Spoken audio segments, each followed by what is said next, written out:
For everyone on the line, we have head coach Blake Anderson of Arkansas State joining us.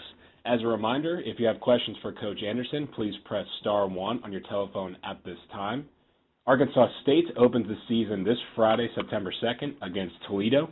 The game will be played in Jonesboro, Arkansas, and is set for an 8 p.m. Central Time kickoff on ESPNU.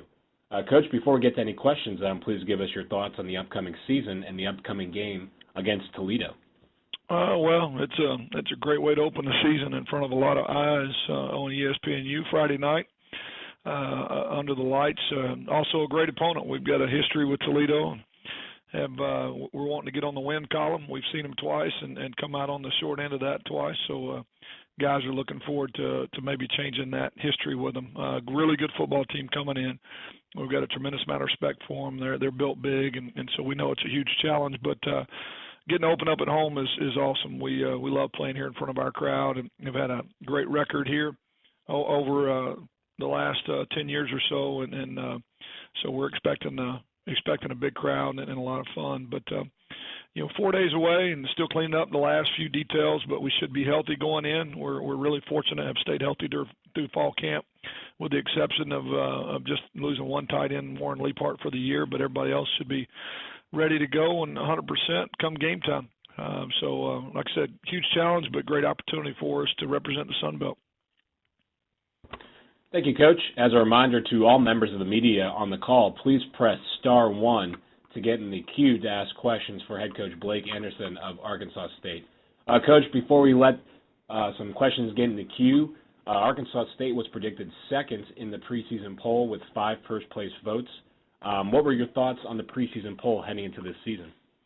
Well, it's just, I don't put a lot of stock in where we start, a lot more stock into where we finish. I felt like the voting was pretty accurate, and it's similar to what we voted as well. Just talking about, we've got some really good teams and competitive teams in the league with App and Georgia Southern and Lafayette and Troy. I think is making a big push. So I think it's a very competitive league, and anybody can win on any given Saturday. So that's kind of what I expected. I thought we'd be in the top 3. I think we're in the top 3 pretty much every year, and we've never been picked first in any consensus, but we finished first a lot, and that's a lot more important to me. Thank you, Coach. Our first questions come from Brian Buckey of the Toledo Blade. Hey, Coach. How you doing today? I'm good. I was wondering if you could discuss your veteran offensive line and what they kind of mean to the offense, and then if you see some similarities with Toledo in that sense. Well, in terms of experience, I see some similarities between our offensive line and Toledo's. I just know that Toledo's is a lot bigger. I don't know where Coach Campbell found those guys and Coach Candle, but they did a great job. It's massive. I think probably averages 6'5", 300 across the front. We're not quite that big. I think our guys really move well. We're very athletic and very agile out in space, and it kind of lends itself to what we do offensively. But just the mere size of the Toledo line is that's a challenge in itself, length and size. But I think having 5 seniors that are starting for you, and even a couple seniors that are role players that back up and move in, there's a lot of confidence for a quarterback to know he's got guys up front that have played a lot of snaps, a lot of conversation and communication between them over the years. Last year, I think when everybody was healthy, we played at a really high level up front, and we've got some very skilled and athletic skilled guys at the wideout spots and running backs, but just not a lot of veteran snaps. And so to have some stability to the O-line, I think really, really helps us. I would hopefully it'll help our quarterbacks play calm and know that they got guys up front who are going to take care of business. Thanks, Coach. Mm-hmm. Thank you very much, Brian. We'll wait 1 second for any other questions to come into the queue.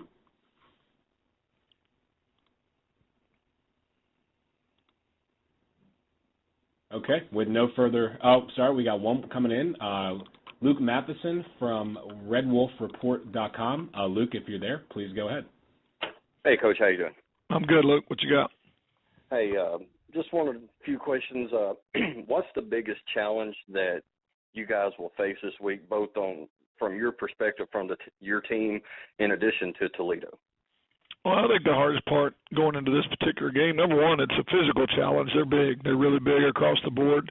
You know, we're going to be giving up some size in a lot of areas. I'd like to think that the speed is going to be on our kind of pointing in our direction. I think we're a little bit faster, but they are definitely bigger. There's no doubt. And so just physical football play, it's going to be a challenge on both fronts against, stopping Hunt, who's built really well, to the size and length of their O-line, and same thing on their front, defensive front. They're big.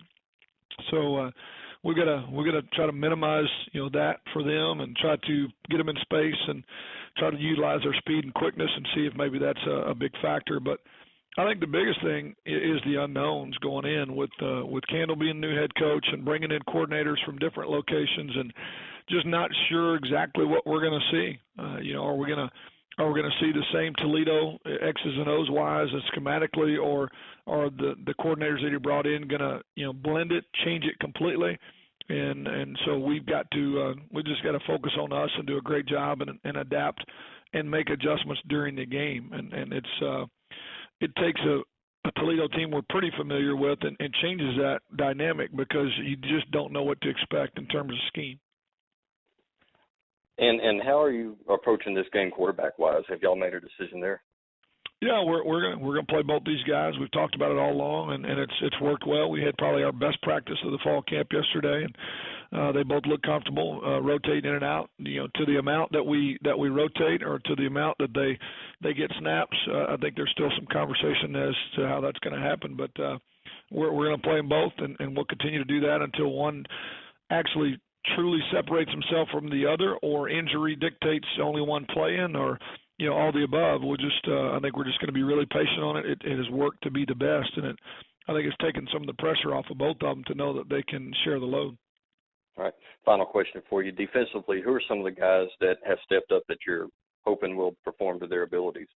Well, I think that entire core group has come back and had a great fall camp. I think on any given day it could be a different guy. We're glad to have Bo Centimore back.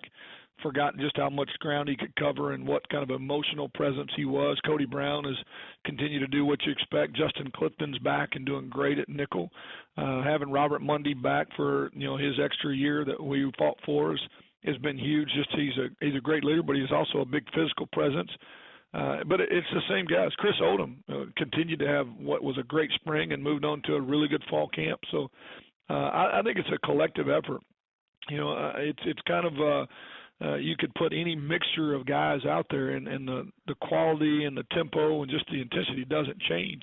And I think it's one of the things that's become one of our strengths is that we got a lot of guys that play over there, and they all know what the standard is, and are going to hold each other to that accountability level. I think Blaze Taylor's had a phenomenal fall camp at corner, and his technique's gotten better and better all the time. And I know he's undersized and people want to go at him, but he's made play after play after play during fall camp. So no one particular guy, to me, just a really solid group effort, and has been very consistent. And I do think that they believe in the culture that we've created over there, creating turnovers and playing with great effort.